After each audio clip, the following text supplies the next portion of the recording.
오늘 말씀은 누가복음 2장 10절로 11절 말씀 두 절만 읽겠습니다.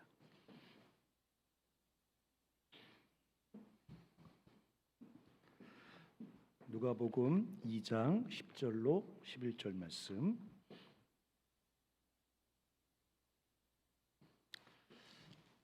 자, 찾아서 같이 한번 읽어볼까요?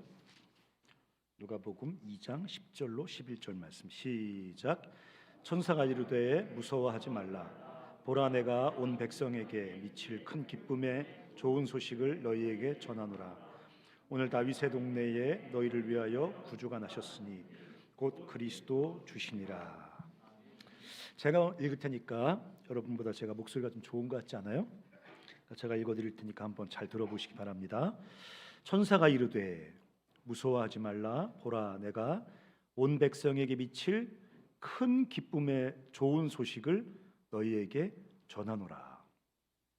온 백성에게 미칠 큰 기쁨의 좋은 소식, 이렇게 반복해서 강조를 하는 큰 기쁨의 좋은 소식을 너희에게 전하노라.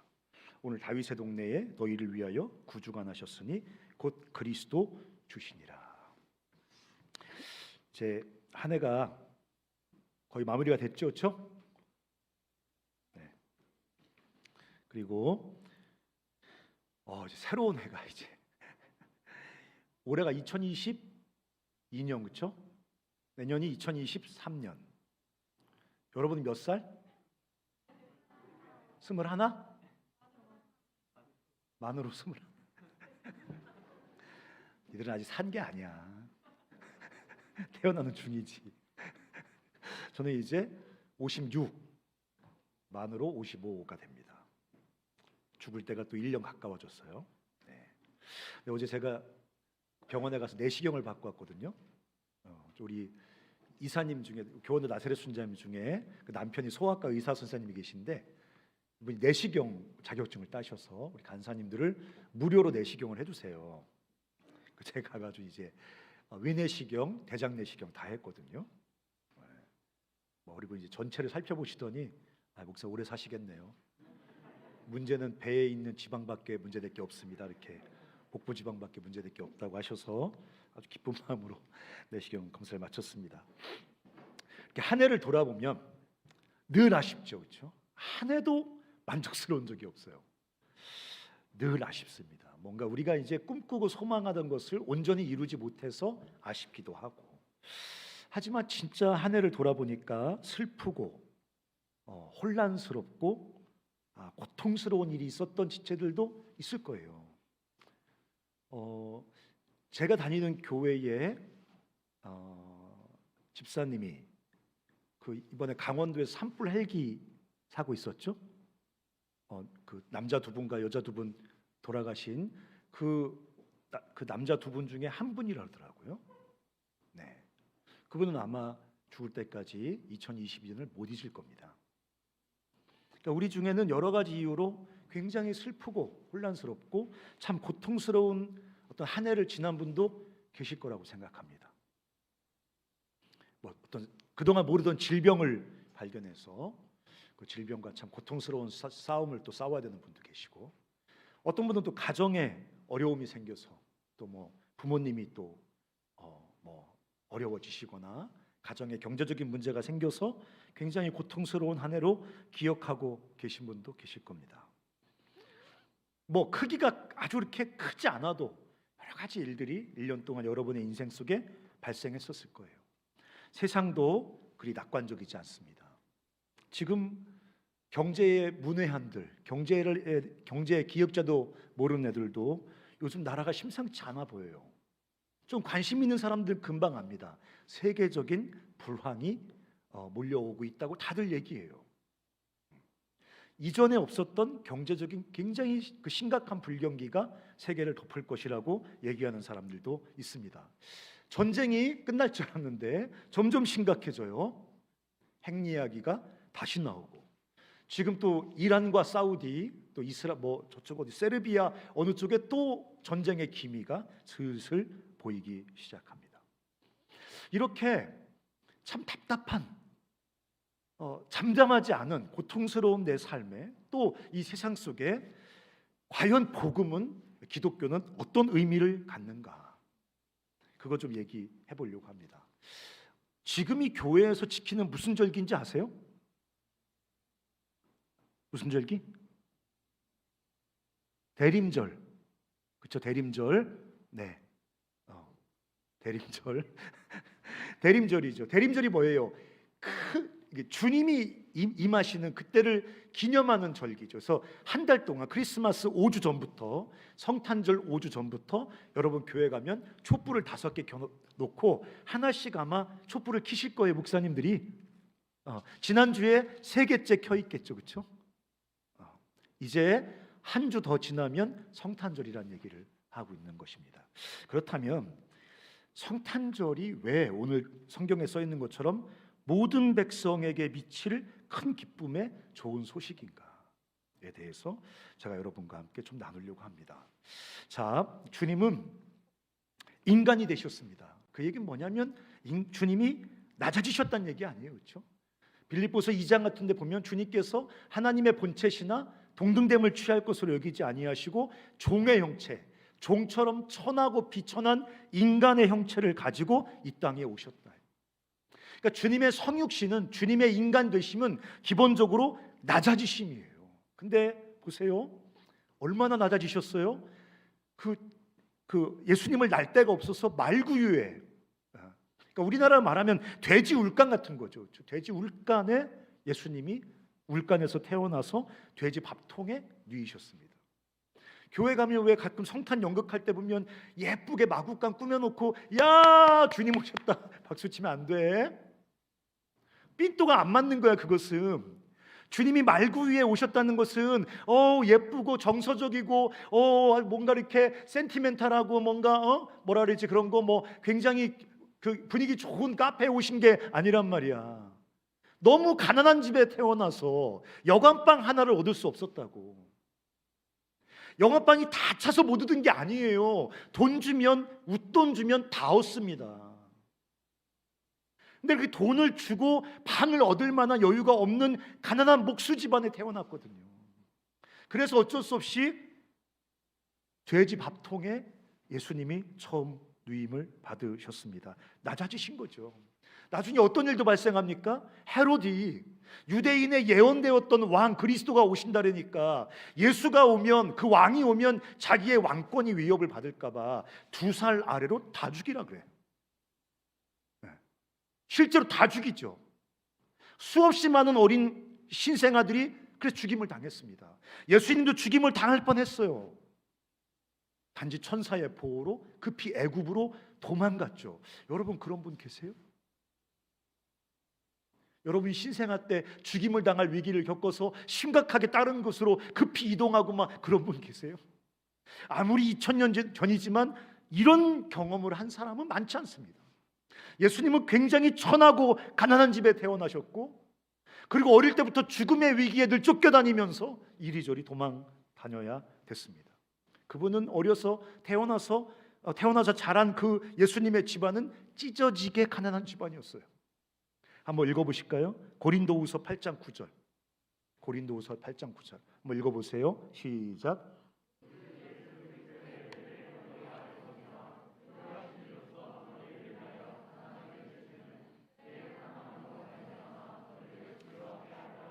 네, 이것은 예수님이 하나님의 모든 영광과 그 권세를 버리고 인간이 되셨다는 것을 가난해졌다고 상징적으로 표현한 거예요.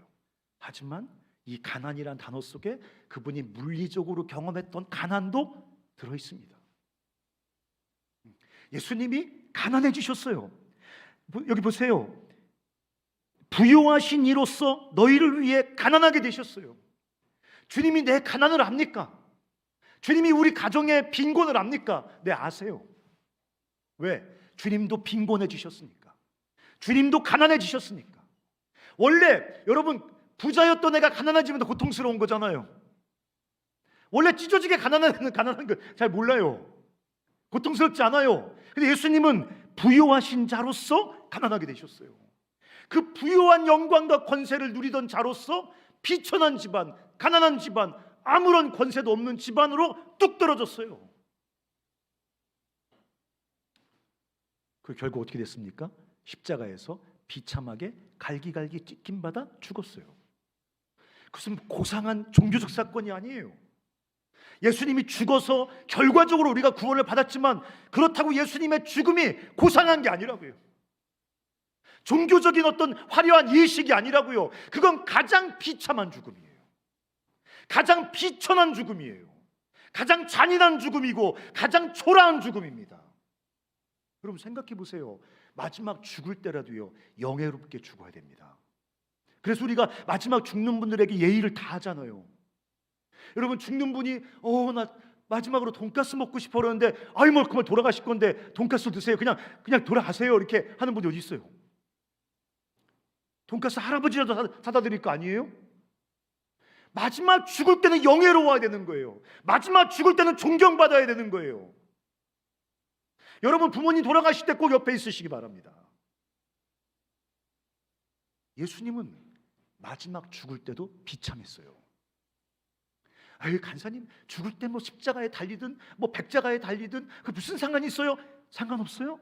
죽을 때라도 존중받아야 된다고요. 근데 죽을 때 가장 비천했어요.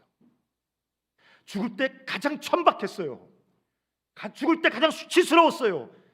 팬티 입혀진 십자가상은 거짓말이에요. 그 제자들 앞에서, 자기를 따르는 그 성도, 그 자기 제자들 앞에서 완전히 벗겨져서 몸을 비비 꼬면서 고통스럽게 온몸이 찢어지면서 죽었어요. 이렇게 비천하게 태어나시고 가난한 집에서 고통스럽게 사시고 또 십자가에서 죽으신 이 예수님의 생애, 이 뭐를 상징하는 거예요? 하나님이 인간이 되셔서 친히 우리가 당하는 고통에 주님이 참여하고 계신 거예요. 이거를 어려운 말로 주님이 고통당하는 우리와 연대하셨다고 얘기해요. 연대. 고통당하는 우리와 하나가 되셨어요. 그냥 고통을 모르시는 저 위에 계신 권세 있으신 하나님이 아프냐? 그래 구원해 줄게 이렇게 구원한 게 아니라는 거예요. 주님이 친히 인간이 되셨어요. 왜? 고통을 당할 수 있기 위해서.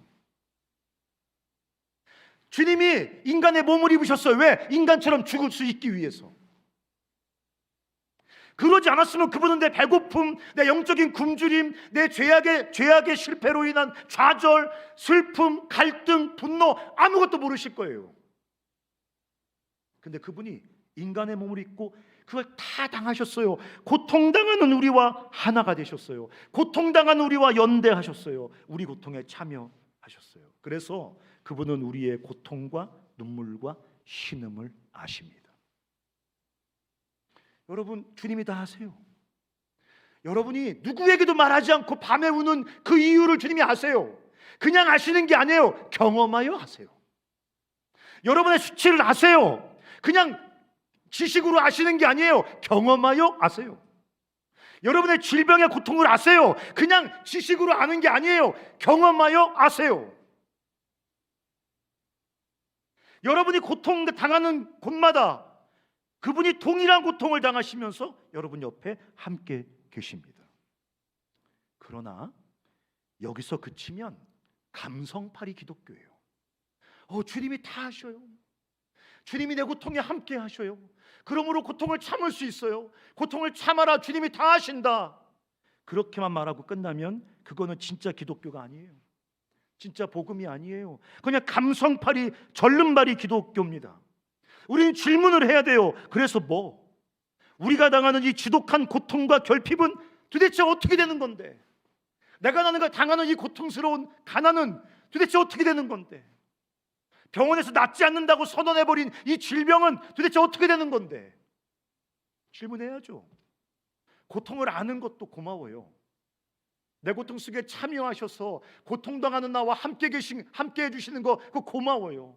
내가 네 고통을 안다면 안아주시는 거 고마워요. 근데 so what? 그 다음에 뭔데요? 거기서 그치는 것은 기독교가 아니라는 것입니다. 주님의 낮아지심과 주님의 죽으심은 부활을 향한 거예요. 부활에서 완성되는 거예요. 부활이 뭐를 의미하는 겁니까? 부활은 죄와 그로 인한 죽음, 그 죽음으로 대표되는 모든 고통에 대한 승리를 말하는 거예요. 주님이 부활하셨다는 것은 죄와 죽음에 매여서 우리가 당하는 모든 결핍과 상처와 고통과 질병에 대한 승리의 선언이란 말이에요. 예수 믿는 우리가 주님과 함께 부활하실 것이다. 이게 무슨 말입니까? 우리가 그리스도 안에서 우리 삶에 있는 모든 이 결핍과 갈등과 질병과 이 고통을 우리가 주님과 함께 극복하고 그것을 이긴다고 주님께서 말씀하고 있는 거예요. 여러분 잊지 마세요. 이 말은 종교적인 미사여구가 아닌 겁니다. 이건 무슨 교리가 아닌 거예요. 예수의 부활은 무슨 교리가 아닙니다. 죄와 죽음으로 대표되는 모든 고통, 우리가 겪고 있는, 예수님이 몸소 인간이 되셔서 친히 겪으셨던 모든 고통, 결핍과 질병과 갈등과 가난과 죄악에 대한 최종적인 승리예요. 그게 기독교가 말하는 구원이고 복음의 본질입니다. 주님은 고통 가운데서 우리와 연대하셨지만 그 궁극적인 목적은 고통을 위로하는 데서 그치는 게 아니라 그것을 정복하고 우리를 모든 고통에서 최종적으로 구원하시는 것입니다. 아멘. 자, 운동, 고개 운동, 고개 끄덕이기. 네, 고개 끄덕이기. 네. 요한계시록 한번 읽어보실까요? 요한계시록 21장 1절로 4절. 자, 여러분이 한 절씩, 저랑 한 절씩 교독하겠습니다. 또 내가 새 하늘과 새 땅을 보니 처음 하늘과 처음 땅이 없어졌고 바다도 다시 있지 않더라.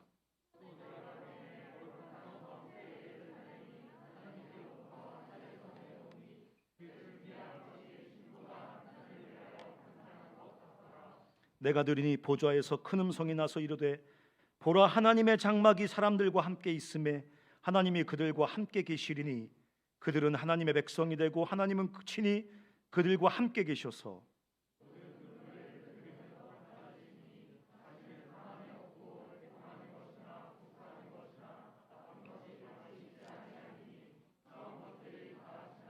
네, 이게 기독교에서 가장 중요한 구절이니까 4절 다시 한번 읽어볼게요. 시작.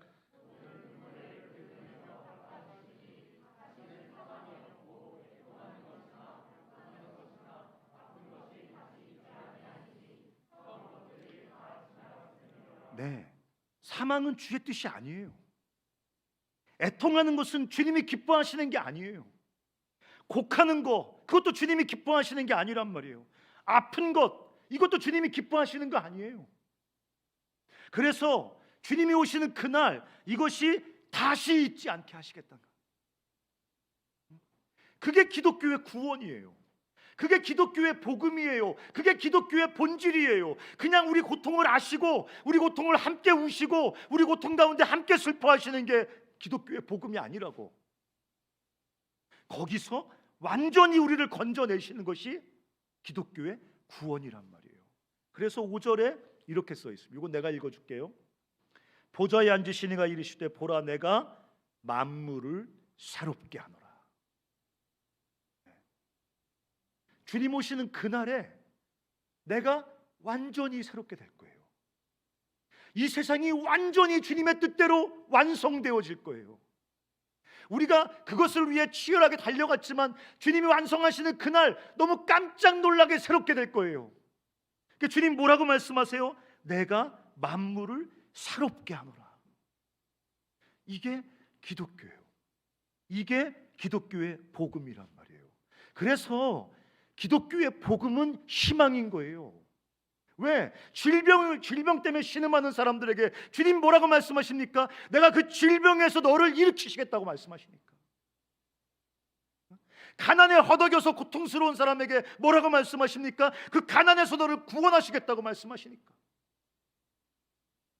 그 지글지글한 죄의 습관에서 벗어나지 못해서 영적인 좌절과 고통 가운데 신음하는 우리에게 뭐라고 말씀하십니까? 그 죄에서 너를 완전히 자유케 하시겠다고 말씀하시니까. 죽음을 두려워하면서 죽음의 종살이하는 우리에게 뭐라고 말씀하십니까? 그 죽음에서 너를 건져내시겠다고 말씀하시니까 기독교의 복음은 희망인 거예요. 희망. 사람에게 희망을 주지 못하는 복음은 진짜 기독교의 복음이 아닌 거죠. 기독교는 네가 당하는 고통을 주님이 하시니까 그냥 그 고통 속에 철부적 앉아서 그냥 고통을 그냥 견디며 살아라 이렇게 말하고 있지 않고, 주님이 그 고통에서, 그 죽음에서, 그 죄에서 너를 완전히 구원하실 거라고 말씀하신다는 거예요. 물론 그 완전한 구원의 완성은 아직 오지 않았어요. 그래서 이미 패배했고, 그래서 소멸되어가는 죄와 죽음의 권세가 아직도 여전히 오늘 여기서 우리에게 영향을 끼쳐요. 주님이 우리를 구원하셨는데, 주님이 죄와 죽음의 권세를 깨뜨렸는데, 그 패잔병들, 이미 패해서 소멸되어져 가는 죄와 죽음의 권세가 오늘 우리의 삶 가운데 영향을 끼치고 우리를 공격한다고요. 구원받은 사람들을. 요거를 뭐라고 어려운 말로 말하면, 띄워주세요. 영어로 띄워주실 겁니다. Already not yet이에요. 이미 구원을 받았지만 아직 구원이 완성되지 않았어요. 하나님이 이미 죄와 죽음의 권세를 깨뜨렸지만 그 죄와 죽음의 권세의 패잔병이 아직은 완전히 다 소멸되지 않고 남아 있어요. 소멸되어 가고 있어요. already 이미 구원받았지만 not yet 구원이 완성되지 않은 이 중간지대를 살고 있는 거, 우리가 중간지대. 그러니까 주님이 우리를 이 모든 고통에서 구원하셨음에도 불구하고 그 죽음의 잔존 세력이 남아서 우리 삶에 여전히 영향을 끼치는 아주 독특한 삶이 우리 삶 가운데 경험이 되어진다는 것입니다. 하나님 나라가 시작되었습니다. 우리는 구원받았습니다. 그래서 하나님의 나라와 그 생명이 오늘 여기서 경험됩니다. 그러나 완성되지 않았기 때문에 우리 삶에는 여전히 죄악과 실패와 결핍과 질병과 죽음이 더불어 존재합니다. 그러나 그럼에도 불구하고 복음은 명확하게 선언합니다. 보라, 내가 만물을 새롭게 하노라. 사랑하는 형제자매 여러분, 지금 주님이 우리를 구원하셨고 그 구원을 완성하시기 위해 일하고 계십니다. 주님이 지금 만물을 새롭게 하시는 중이십니다. 하나님이 이미 결정적으로 승리하신 죄악과 죽음의 권세를 소멸시키는 중입니다. 그 중에 있기 때문에 여전히 죄와 죽음의 권세의 공격을 받아 여러 가지 그 죽음의 증거들이 우리 삶 가운데 경험되어지지만 이미 결정된 승리를 향해 한 발짝 한 발짝 가고 있는 중이라는 거예요. 아니, 하나님께서 그 구원의 완성을 가지고 우리 삶을 향해 뛰어들어오고 있는 중이라는 것입니다. 주님은 이렇게 말씀하세요. 하나님께서 우리를 영화롭게 하셨느니라. 여러분, 영화롭게 한다는 것은 우리 삶을 모든 고통에서 완전히 구원하시는 영광스러운 건 최종적인 종착점을 말하는 거거든요. 그래서 주님이 과거형을 써요. 내가 영화롭게 하셨느니라. 영화롭게 되는 거는 저기 있는 건데, 아직 우리가 가서 만날 나중에 벌어질 일인데 주님이 왜 과거형을 썼을까요? 왜 영화롭게 하실 거라고 안 그러고 영화롭게 하셨느니라고 썼을까요? 이미 2000년 전에 십자가와 부활의 사건으로 그 결과가 결정됐기 때문에 그렇습니다. 그 결과를 누구도 바꿀 수 없기 때문에 그렇습니다. 확정되었기 때문에 그렇습니다. 다른 길이 없기 때문에 그렇습니다. 미래에 일어날 일이지만 반드시 거기에 우리 삶이 이를 것이기 때문에 주님은 심지어 과거 완료형을 썼단 말이에요. 영화롭게 하셨느니라. 거기를 향해 가고 있습니다. 그래서 기독교의 복음은 희망인 것입니다. 복음은 그래서 모든 백성에게 미치는 큰 기쁨의 소식인 거예요. 가난한 백성들, 질병 때문에 신음하는 백성들, 전쟁에 고통당하는 백성들, 불의한 지도자에 탄압받는 백성들, 온갖 고통 속에 신음하는 사람들에게 기독교의 복음은 희망의 소식인 거죠. 큰 기쁨의 소식인 것입니다. 왜?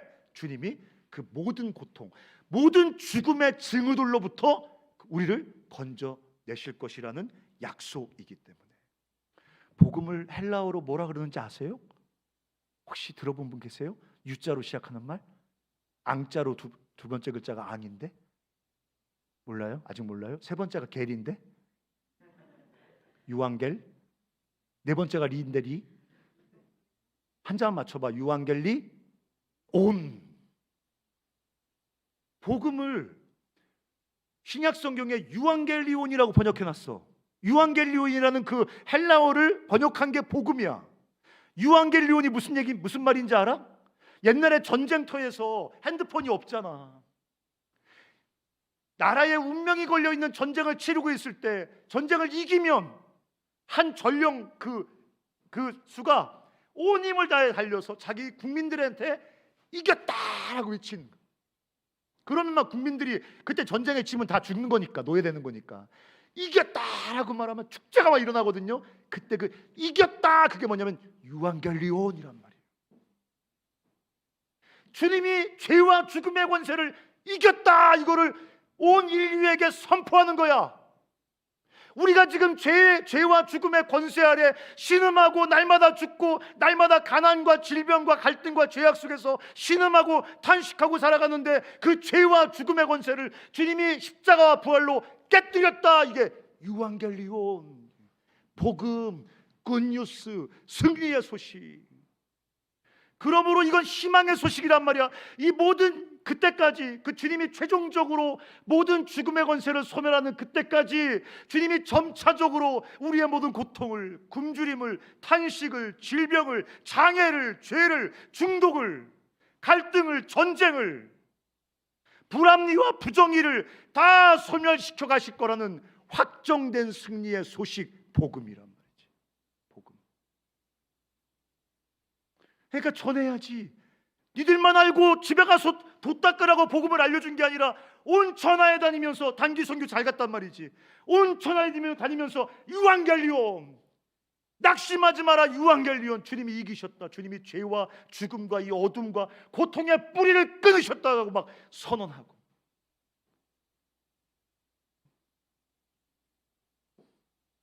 성육신과 십자가로 우리 고통 속에 들어와 고통당하는 우리와 연대하시는 하나님, 그리고 그 모든 죄와 사망의 고통에서 우리를 완전히 구원하시고 우리와 이 세상을 영광스럽게 완성하실 하나님, 그것이 기독교입니다. 당신의 삶은 지독한 고통과 결핍과 질병 속에서 공허하게 소멸되지 않을 겁니다. 당신의 삶은 그 집안 대대로 내려온 가난과 분열과 갈등과 음란과 도박과 중독과 그런 더러운 그 속에서 그냥 허무하게 소멸되지 않을 거라고 지금 복음이 선언하고 있는 거예요.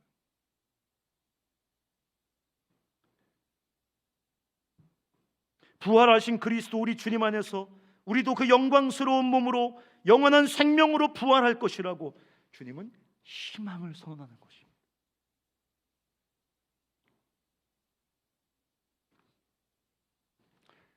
기독교가 주는 희망은 또 하나, 첫 번째 단어는 희망이에요. 희망.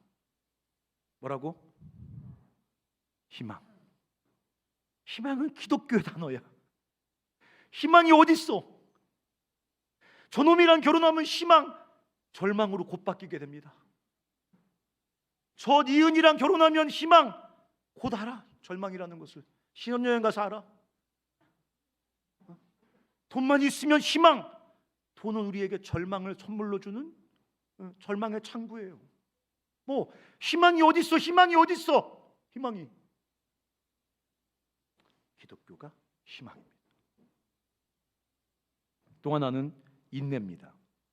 기독교가 주는 희망은 우리로 인내하게 합니다. 완성되지 않은 not yet의 시대, 아까 already, not yet, 이미 그러나 아직, 이 아직의 시대이기에 여전히 죄와 사망의 권세가 작동하고, 그래서 여전히 고통과 결핍, 탄식과 신음이 존재하지만, 그러나 우리는 그것 때문에 절망하거나 쓰러져 버리지 않습니다. 우리에게는 복음이 주는 희망, 매일 우리 삶을 향해 달려오는 하나님 나라에 희망이 있거든요. 때로는 어떤 사람과 지독한 갈등 속에 신음하는 사람들이 있어요. 가는 곳마다 원수를 만들어요. 사실은 그게 지가 원수가 되는 건데, 어쨌든 가는 곳마다 갈등이 있는 사람, 일으킨 사람이 있어요. 질병 때문에 삶의 소망을 잃어버린 사람도 있어요. 왜? 안 낫는다거든요, 현대의학에서. 집안이 너무너무 구질구질하고 집구석것처럼 어렵고 힘들어서 날마다 집안 때문에 울며 그 가슴을 찢으며 고통하는 사람도 있습니다. 해결할 수 없는 여러 가지 문제들이 있습니다. 하지만 복음은 우리에게 희망을 말합니다. 매일 우리 삶을 향해 달려오는 하나님이 우리 삶의 그런 모든 어둠과 죄악과 죽음을 정복하시고 우리 삶 가운데 그 영광스러운 하나님의 나라를 온전히 이루신다는 그 하나님의 희망의 선언이 우리로 하여금 좌절하지 않고 포기하지 않고 그냥 꾹 죽어버리지 않고 견디게 만든단 말이지, 인내하게 만든단 말이지. 실패할 수도 있습니다. 인생을 살다 보면 마음대로 안 될 때가 많습니다. 그래도 우리가 절망하지 않고 죽어버리지 않고 희망을 갖고 인내할 수 있게 만든다는 것입니다. 기독교의 이 복음이 주는 인내란 그냥 꾸역꾸역 견디는 것이 아닙니다. 복음의 희망에 사로잡혀서 그 최종적인 승리를 열정적으로 기다리는 것입니다. 성경도 이것을 뭐라고 말하냐? 영어 또 띄워주세요. 영어. Let's study English. 읽어보세요. 시작. Pronunciation is good. Wait eagerly. 무슨 말이야? 열정적으로 기다린다는 뜻이에요. 이게 성경에 나옵니다. 이렇게 기다리는 게 어디 있어요? Wait eagerly. 기다리는데 그냥 아우 씨 확 뒤져버려? 아우 씨 이렇게 기다리는 게 아니라 wait eagerly. 열정적으로 기다려. 그 확실한 최종적인 승리의 순간, 하나님이 가지고 달려오고 계신 그 하나님의 질주를, 도상에서 맞닥뜨릴 것을 믿어 우리가 그 복음의 희망을 품고 열정적으로 기다린다고. 열정적으로. 주여, 막 열정적으로. 복음의 희망에 사로잡혀 최종적인 승리를 열정적으로 기다리는 것. 이 로마서 8장 23절에 이렇게 써 있습니다. 한번 띄워줘 보세요. 로마서 8장 23절 한번 읽어보세요. 시작. 그뿐 아니라 또한 우리 곧 성령의 처음 익은 열매를 받은 우리까지도 속으로, 안 보여요? 속으로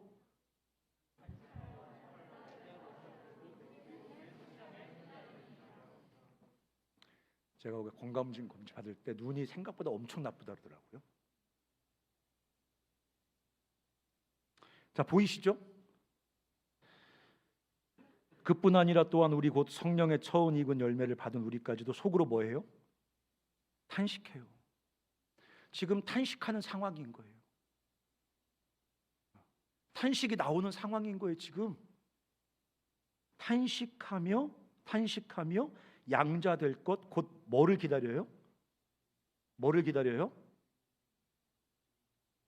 몸의 속량을 기다린다고. 성경 중요한 거야. 잘 봐야 돼. 몸의 속량, 쉬운 말로 말하면 몸의 구원을 기다린단 말이야. 간사님 이상해요. 우리는 영의 구원을 말하는 종교 아니에요? 영의 구원을 말하는 종교는 이단입니다. 기독교는 몸의 구원을 말하는 종교예요. 이 썩어 문드러질 이 쇳덩어리 몸은 다 사라져버리고 영으로 둥둥 떠 주님 나라 가서 주님과 함께 영이신 주님과 함께 영원을 보내니라. 이단입니다. 이단. 그건 이단도 아니고 기독교가 아닙니다. 아예. 기독교는 뭐의 구원을 기다려요? 몸의 구원을 기다립니다. 지금은 탄식한단 말이에요. 탄식. 왜 탄식해? 죄악 때문에 탄식하지. 질병 때문에 탄식하지. 중독 때문에 탄식하고 고난과 슬픔과 상처와 갈등 때문에 탄식하지. 근데 탄식하면서 기독교인의 또 하나 뿜어져 나오는 특별한 증상이 있는데 뭐예요? 탄식과 함께 이 몸의 구원, 이 몸까지도 영광스럽게 완성시킬 몸의 구원을 기다린다. 질병 다 낫습니다. 장애 사라집니다. 시력 10점령 됩니다. 10점령. 네. 귀 뚫리고요, 무좀도 없어집니다. 근데 몸의 구원은 질병으로부터 구원만 아니라 우리 몸에 남아있는 타락한 본성으로부터의 완전한 구원, 예수 그리스도의 형상을 완전히 덧입은 그 거룩한 예수님의 성품에 참여하는 몸의 구원을 기다린다. 탄식하면서, 그러니까 한편으로는 탄식하지만 한편으로는 웨이트 이걸리, 열렬히 열정적으로 하나님이 이루실 몸의 구원, 내 몸까지도 완성시킬 그날을 기다린단 말이에요. 희망이 너무 커서 오늘의 지독한 고통을 넉넉히 이기게 된다는 것입니다. 절대 죽지 않고 포기하지 않고 견디는 힘, 그것은 복음이 주는 희망에서 솟아납니다. 이 인내가 가장 필요한 사람은 바로 우리 자신입니다. 주님을 믿고 구원을 받아 주님의 통치 아래 살아가지만 여전히 지독한 죄성, 이기심, 자기중심성, 그것이 우리 안에 끊임없이 작동합니다. 고통스러운 중독이 있습니다. 질병이 있습니다. 감당할 수 없는 고난의 상황들이 있습니다. 날마다 죽음을 경험합니다. 대부분의 사람들이 절망하고 스스로에 대해서 희망을 잃어버립니다. 그냥 생명을 유지하는 것, 생존하는 것, 쪽팔리지 않은 정도의 삶을 사는 게 그 인생의 목표가 돼버립니다. 그래, 쪽팔리진 않게 살아야지, 취업해서 그지처럼은 안 돼야지, 차 끌고 다니면서 쪽팔리진 말아야지, 쪽팔리진 말아야지. 복음이 주는 희망을 상실해버리면 쪽팔리지 않게 사는 게 삶의 목적이 돼버립니다. 그거는 희망을 잃어버린 삶입니다. 그러나 복음의 희망이 소리 지릅니다. 하나님이 영화롭게 하셨느니라. 여러분을 향해 복음이 소리쳐요. 하나님이 영화롭게 하셨느니라.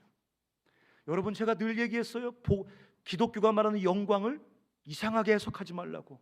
기독교가 말하는 영광, 영화라는 것은 나중에 천국 가서 빛나는 빛, 뭐 이런 게 아니라고.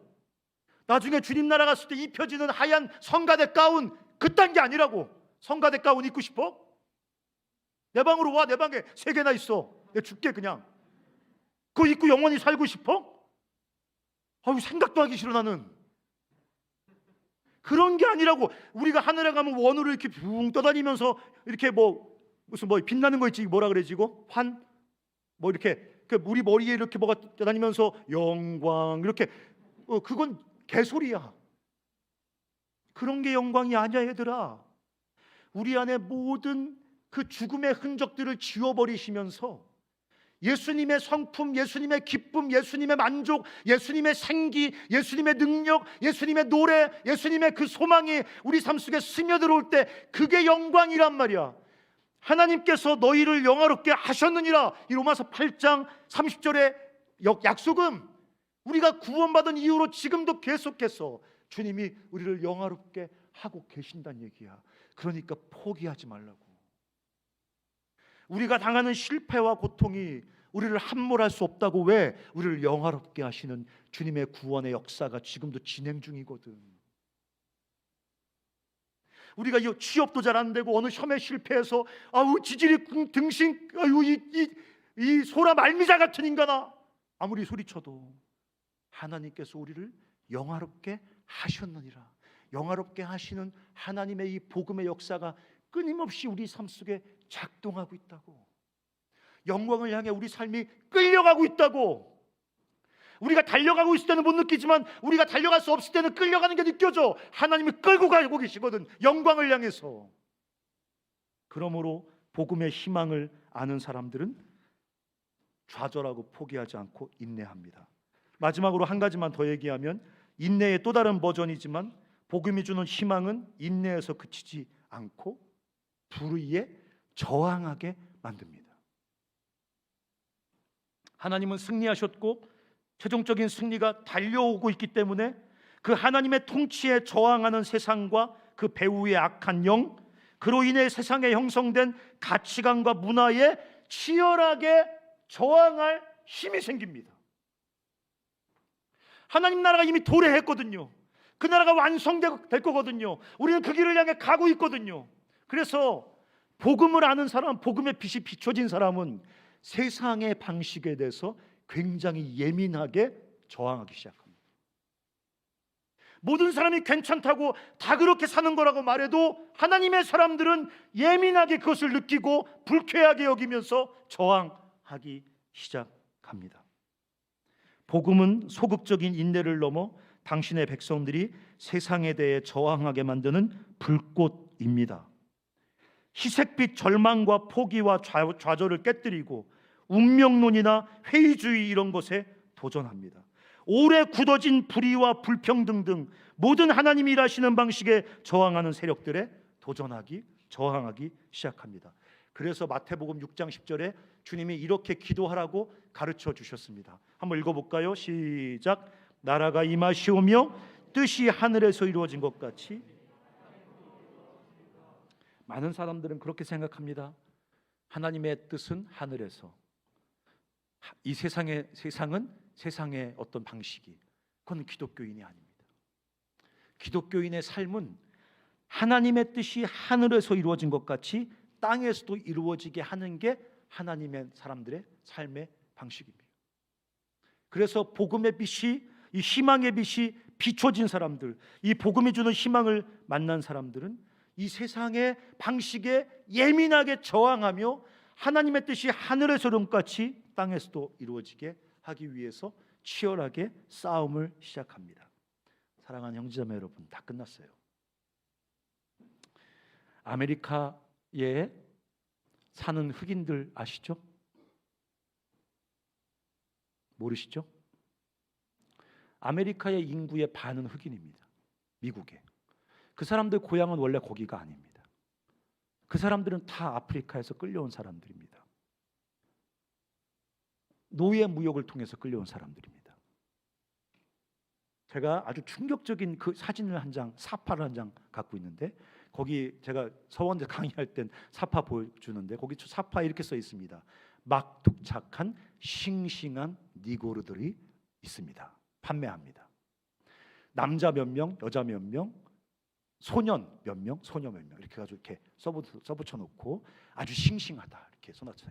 그리고 밑에 뭐라고 써놨는지 아십니까? 데이빗 앤 존 컴퍼니. 그 흑인 무역, 흑인들을 팔고 있는 그 인신매매 회사가 누구라고요? 데이빗 앤 존 컴퍼니. 다윗과 요한 회사라는 거예요.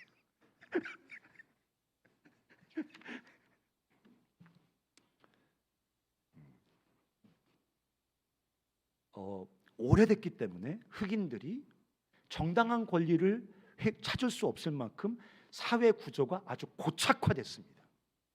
흑인들은 배움의 권리를 완전히 상실해 버렸기 때문에 그들이 체계적으로 뭐를 조직해서 자기들의 마땅한 인권, 하나님이 주신 인권을 찾기 위해서 저항한다거나 조직을 만들어서 사회를 바꾼다거나 불가능합니다. 근데 노예들이 어떻게 기독교를 알게 됐냐? 백인들이 주일날 교회 가잖아요. 그러면서 주일을 지켜야 된다는 거 아니까 흑인들을 데리고 가는 거예요, 노예들을.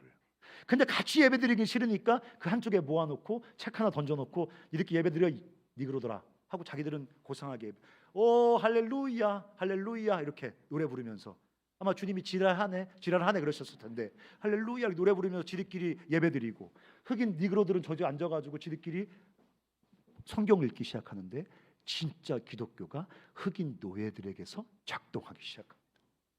복음이 들어가니까 이 못 배우고 무지하고 무능하고 철저히 무기력해져 버린 흑인 사회에 희망의 빛이 비춰지기 시작하는 거죠. 복음의 빛이 비춰지기 시작하는 거죠. 그래서 이 사람들이 일어나서 하나님이 주신 희망을 붙들고 저항하기 시작합니다. 이건 불의한 거야, 이거는 언저스티스, 부정의한 거야 하면서 저항하기 시작합니다.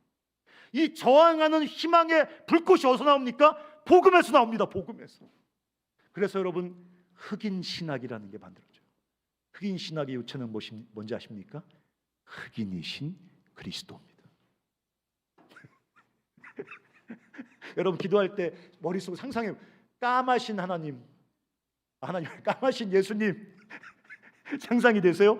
이렇게 굵은 웨이브로 이렇게 황금빛 그 염색하시고 나오셔가지고 오똑한 콧날에 얇은 입술에 커다란 쌍꺼풀, 머리 이 찬양 간사님 저 휘둘리면서 이렇게 나오시는 예수님 그런 익숙해져 있잖아요. 우리가 주여 오시옵소서인데 갑자기 얼굴 까마신 분이 머리가 뽀글뽀글 하셔가지고 오시면 기도가 안 될 것 같아. 근데 그 수천 년 묵은 인류의 편견을 깨뜨리고 흑인들이 뭐라고 고백하기 했냐면 흑인이신 그리스도 예수. 감동적이에요. 그러면서 이 친구들이 일어나서 저항하기 시작합니다. 마틴 루터 킹이라는 사람이 뭐라 그랬습니까? I have a dream. 백인들에게 짓밟히고 죽임을 당하고 막 폭력으로 진압당하고 막 그러는데 I have a dream. 무슨 뜻입니까? 하나님의 나라가 도래하고 있습니다. 흑인과 백인이 손을 맞잡고 하나님을 찬양하는 새로운 나라가 도래하고 있다고 눈이 열려서 희망으로 하나님 나라를 보기 시작하니까 저항할 힘이 생겨. 그 다음 날인가 총 맞아 죽었어. 그런데도 멈추지 않습니다. 로저 파커스라는 한 흑인 아줌마, 평범한 아줌마, 몽고메리주에서 버스 탔는데 거기는 남녀 분리법이 있어서 흑인, 백인, 흑인석이 있고 백인석이 있거든요. 근데 백인석이 꽉 찼는데 백인 아줌마가 탔는데 백인석이 꽉 찬 거예요. 운전기사가 로저 파커스 이름 몰랐겠지. 아줌마 깜댕이 스탠드업, 자리 양보해. 로저 파커스가 No, never. 여기 흑인석이다. 경찰서에 끌려갔어요. 수감됐습니다. 사진이 있어요. 수감된 사진이. 백인에게 양보하지 않았다고. 이 여자가 복음을 알고 있는 사람, 저항하기 시작합니다. 어떻게 저항이? 아줌마가 화살 쏘고 막 돌 던져? 아니, 버스를 타지 않기 시작합니다. 보이콧. 그러니까 몽고메리의 그 버스 운영 그 백인 사장이 코웃음을 치겠죠. 저 니그로 등신 같은 게 저 대가리에 똥 만들어서 너 하나 버스 안 탄다고 무슨 일이 생기냐 이 등신아 이렇게 하고 비웃었을 거예요. 온 흑인이 동참하기 시작합니다. 3시간을 걸어서 출근합니다. 3시간을 걸어서. 나중에 그 몽고메리의 4분의 3이 흑인이었는데 4분의 3이 버스를 안 타니까 결국 몽고메리 주에서 굴복하죠. 그것이 시작이 돼서 전 미국의 남녀 평등의 법이 실제적으로 확산되어지기 시작합니다. 어떤 사람들이 복음이 주는 희망을 본 사람들이 I have a dream 하면서 절망하지 않고 포기하지 않고 내 약점과 실패와 고통스러운 환경에 그냥 죽어버리지 않고 인내하면서 일어나 저항하기 시작한다고. 남미에 찢어지게 가난한 사람들이 살았는데 왜 가난했냐? 유럽에서 식민지 삼은 유럽의 그 백인들이 긴 시간 동안 착취하는 경제 구조를 만들어 버려서 그 현지 그 남미의 그 라틴 사람들은 찢어지게 가난한 빈민일 수밖에 없는 구조가 수백 년 지속됐습니다. 바꿀 수 없습니다. 거기 그리스도의 복음이 들어갑니다. 그랬더니 거기 그 사람들이 뭐를 고백하기 시작하는지 아십니까? 하나님은 가난한 자를 편애하신다. 그리고 일어납니다. 저항하기 시작합니다. 지금도 완전히 치유는 안 됐지만 굉장히 위대한 사회적 변화를 만들어냈습니다. 이 저항의 가장 중요한 대상은 바로 나 자신입니다. 포기하지 말고 주님이 나를 영광스럽게 바꾸어 가시는 그 싸움에 참여하시길 바랍니다. 절망하지 말고 낙심하지 말고 일어나 주님과 함께 싸우십시오. 이기심과 정욕과 싸우고 자기중심성과 싸우고 자기를 위해 살려고 하는 그 뿌리 깊은 죄의 본성과 싸우고 두려움에 쫓겨 공포에 쫓겨 하나님 나라를 내버려둔 채 생존과 탐욕의 노예가 되려는 자기 성향과 싸워야 됩니다. 복음이 주는 희망을 끌어안고 승리에 대한 이 약속을 붙잡고 날마다 이 저항하고 싸울 때 우리 삶 가운데 하나님의 나라가 도래하는 그것을 경험하게 되겠죠. 겨울 수련회 잘 준비하시기 바랍니다. 우리가 식음을 전폐하고 주님 앞에 기도하는 것은 자기 육체를 쳐서 복종시킴으로 자신과 싸우는 중요한 하나의 방식입니다. 딴 데로 새지 마세요. 또 수련회 시작한 날 전화 안 받고 간사님 전화 안 받고 막 카톡 씹고 막 그러지 마요. 여기 와서 우리가 항상 밥을 먹지만 제한된 시간 동안 식음을 전폐하고 육체의 정욕을 제어하면서 정상적인 욕구까지도 제어하면서 내 몸을 쳐서 복종시키며 주 앞에 나귀를 쳐서 복종시키는 훈련하는 거, 이건 굉장히 중요한 싸움이에요. 이 세상에 이 기근이라는, 이 굶주림이라는 흉악의 결박을 깨뜨리기 위해서 내가 그들의 굶주림에 주님처럼 참여하면서 내 소중한 재정을 그들에게 보내는 거, 그 세상의 흉악의 결박을 깨뜨리는 주님과 함께 세상에 저항하는 아주 탁월한 방식이에요. 겨울 수련회 잘 준비하시기를 주의 이름으로 축원합니다. 성탄절 이 대림절에 복음이 주는 희망에 다시 사로잡히시기를 바랍니다. 간사님은 몰라서 그래요. 여기 오늘 뭐 많이 안 오셨으니까 제가 잔소리 한마디 더 해도 용서해 주시기 바랍니다. 간사님 뭘 알아요? 내 삶을. 나를 알면 나에게 희망을 가지라는 얘기 못할 거예요. 난 못해. 근데 니들이 잘 안 만나잖아. 왜? 알면 겉에서 이렇게 보면 너무 예쁘고, 우리 애새끼들보다 훨씬 낫다, 우리 집에 있는 것들보다. 얘들이랑 결혼시켜야 되는데 어떡하나, 막 이런 얘기들 하는데 가까이서 보면 니들이나 우리 집 새끼나 똑같겠지. 가까이 잘 안 갈라 그래. 내가 멀리서 보면서 아이고 예뻐라, 이게 좋잖아. 가까이 가서 이것도 똑같구나, 이거보다 낫잖아. 나는 희망 못 가지라고 말 못해. 근데 복음은 선언한다고. 복음은, 주님은 니들이 어떤 꼬라진지 나보다 훨씬 더 정확하게 아시면서, 니들 자신보다 니들을 더 잘 아시면서 주님은 그런 너희를 향해 말씀하셔. 내가 영화롭게 하셨느니라. 그러므로 인내하고 일어나 불의와 이 패역한 죄와 죽음의 세력에 저항하며 진짜 이 땅에 하나님의 나라를 이루는 영광스러운 삶을 날마다 조금씩 더 취하며 살아가는 하나님의 사람들 다 되시기를 주의 이름으로 축원합니다. 마라나타 찬양하려고 하는데 신생 이 밴드라 잘 할 수 있을까 모르겠어요. 여러분들이 큰 소리로 하시기 바랍니다.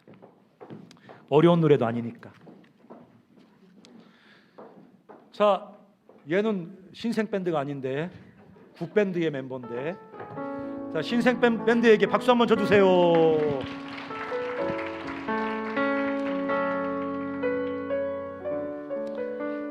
같이 한번 찬양하겠습니다. 마라나타 주 예수여 오시옵소서. 땅의 모든 끝 모든 족속 주를 찬송하게 하소서. 마라나타 주 예수님, 마라나타 주 예수여 어서 오시옵소서. 모든 열망이 주께 돌아와 춤추며 경배하게 하소서.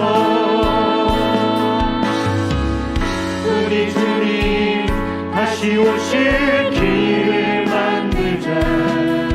십자가를 들고 땅끝까지 우리가 가리라. 우리 주님 하늘 영광 온 땅 덮을 때 우리 땅끝에서 주를 맞으리. 마라나타 마라나타 아멘. 주 예수여 오시옵소서. 마라나타 마라나타 아멘. 주 예수여 오시옵소서. 다시 한번요. 마라나타 주 예수여. 마라나타 주 예수여 어서 오시옵소서. 땅의 모든 끝 땅의 땅의 모든 모든 족속 주를 찬송하게 하소서.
마라나타 아멘 주여 오시옵소서는 주님이 결국 역사의 끝점에 다시 오신다는 교리에 대해서 동의한다는 것을 고백하는 것이 아니에요.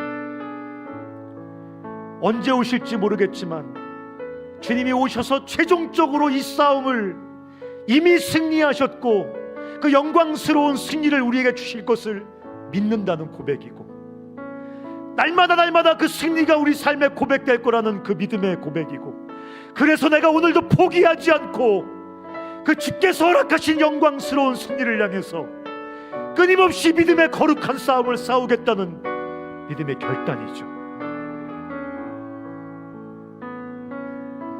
1년 잘 달려오셨습니까? 겨울 수련회 잘하고 2023년 이 복음이 우리 삶에 불어넣어 주시는 이 희망에 사로잡혀서 다시 일어나 이 하나님 나라의 싸움을, 하나님 나라의 경주를 또 미친 듯 달려가는 하나님의 사람들, 우리 삶의 꼬질꼬질함에 낙심하지 않고 하나님께서 영화롭게 이미 하신 우리 삶을 붙들고 주님 닮아가는 그 믿음의 경주 멋지게 달려가는 하나님의 사람, 그런 2023년 되게 하여 주시옵소서라고 우리 같이 한번 기도하겠습니다. 살아계신 하나님 아버지, 낙심하지 않을 겁니다. 포기하지 않을 겁니다. 절망하지 않을 겁니다. 멈추어버리지 않을 겁니다. 다시 일어나 싸울 것입니다. 하나님께서 우리를 영화롭게 하셨습니다. 하나님께서 우리를 승리케 하셨습니다. 하나님께서 모든 죄와 지금의 권세를 깨뜨리셨습니다. 하나님 아버지, 그래서 포기하지 않고 절망하지 않고 인내하며 믿음으로 이 경주를 달려갑니다. 하나님 아버지, 저의 마음을 다시 한번 이 복음의 희망의 빛으로 비추어 주십시오. 다시 한번 제 마음에 이 복음의 영광스러운 희망이 차오르게 도와주십시오. 멈춰버리고 싶고 포기해버리고 싶고 내 마음속에 다시 한번 복음의 그 영광스러운 빛이 비춰지게 하여 주시옵소서.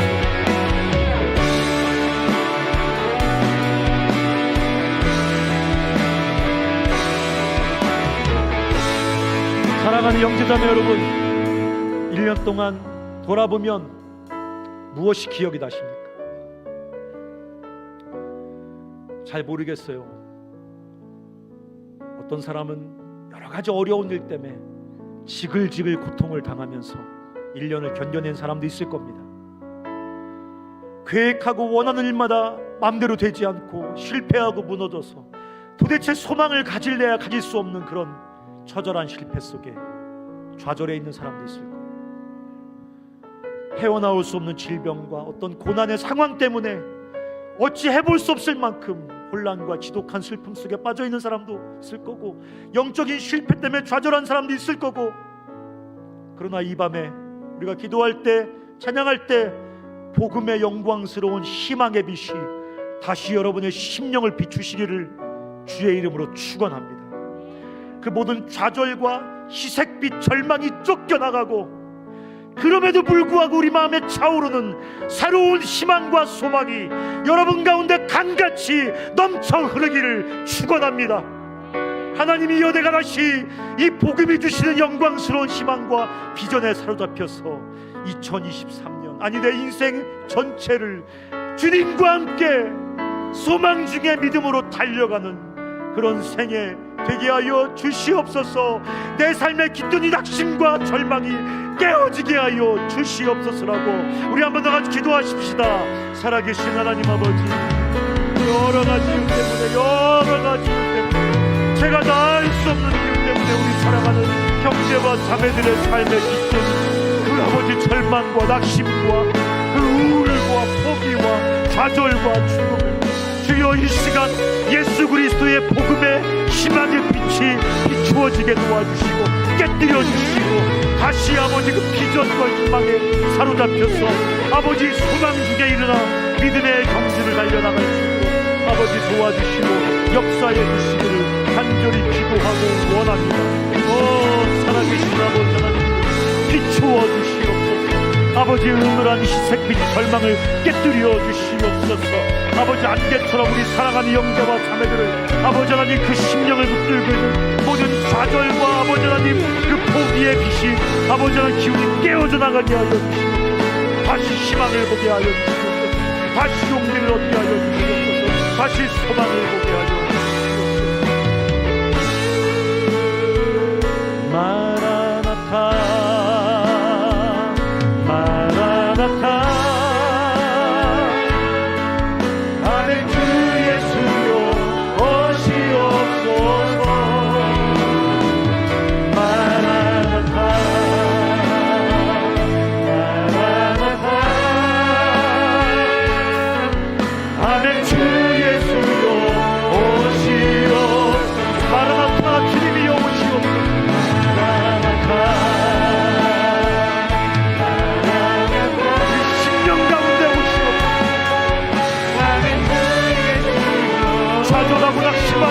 우리 심령 가운데 오시옵소서. 마라나타 나는 주 예수여 오시옵소서. 다시 한번 마라나타 주님 오시옵소서.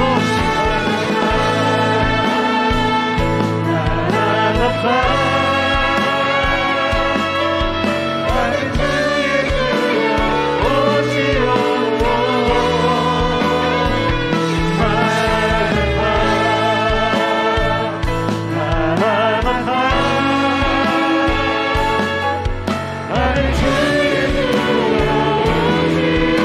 한 가지 더 위해서 기도하기를 원합니다.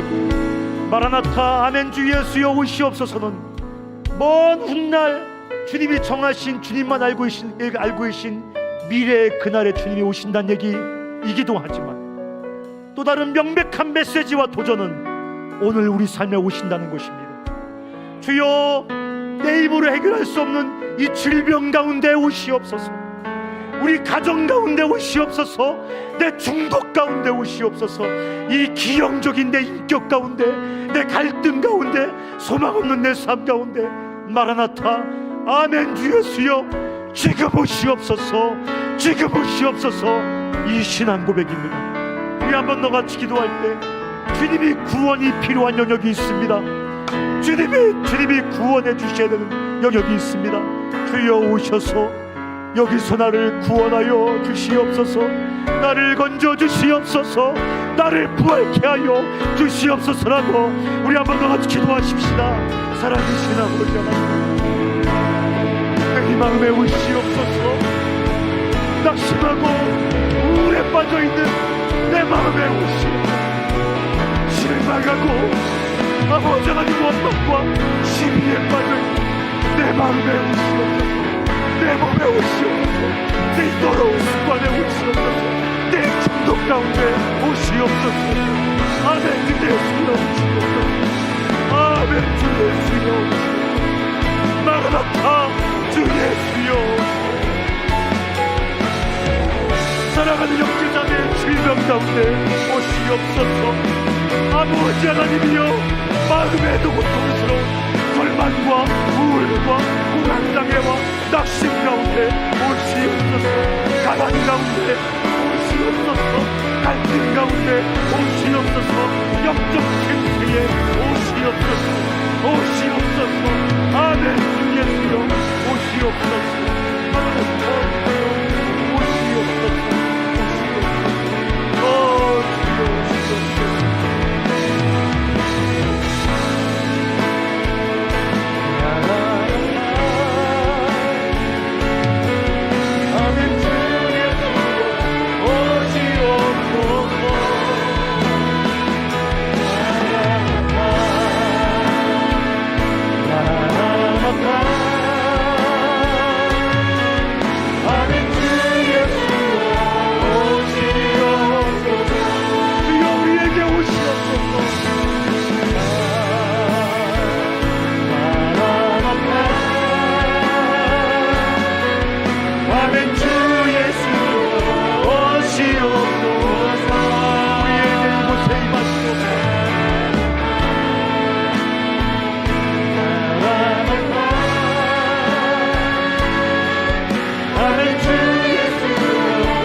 주님, 우리가 이 시간 주님께 간절히 기도합니다. 믿음으로 기도합니다. 질병 가운데, 쉽게 낫지 않은 질병 가운데 고통하는 우리 사랑하는 형제와 자매들, 혹시 병원에서 불치라고 현대의학으로 치료가 불가능하다고 선고받아서 낙심해 있는 사랑하는 형제와 자매들에게 아멘. 주 예수여 오시옵소서. 오셔서 그 질병에서 구원해 주시옵소서. 평생 나를 치료하신 여호와를 노래하며 살 수 있도록 주님의 구원하심의 증거가 되도록 주여 이 시간 오시옵소서. 지독한 상처 속에, 실패 속에 도무지 미래의 소망을 가질 수 없어서, 꿈과 비전을 다시 붙잡을 수 없어서 낙심해 있는 사랑하는 우리 형제와 자매에게 아멘. 주 예수여 오시옵소서. 그 지독한 상처와 실패의 기억을 만져주시고 치료해 주시고 당신의 보혈과 사랑으로 어루만져 주셔서 다시 꿈꾸게 하여 주시옵소서. 가정이 지독한 가난과 갈등과 상처로 허물어져 있는 가정 때문에 신음하는 우리 사랑하는 형제와 자매들이 있다면 주님, 그 가정에 이 시간 오시옵소서. 복음으로 구원하여 주시옵소서. 십자가와 부활의 능력으로 살려주시옵소서. 가정이 복음으로 변화되는 놀라운 구원을 체험하게 하여 주시옵소서. 평생 그 구원을 노래하며 살게 하여 주시옵소서. 아멘. 주 예수여 우리 삶에 오셔서 날마다 우리로 그 구원을 경험하며 평생 구원의 증인으로 세상의 이 희망의 복음 선포하며 살아갈 수 있도록 도와주시옵소서. 예수님의 이름으로 기도합니다.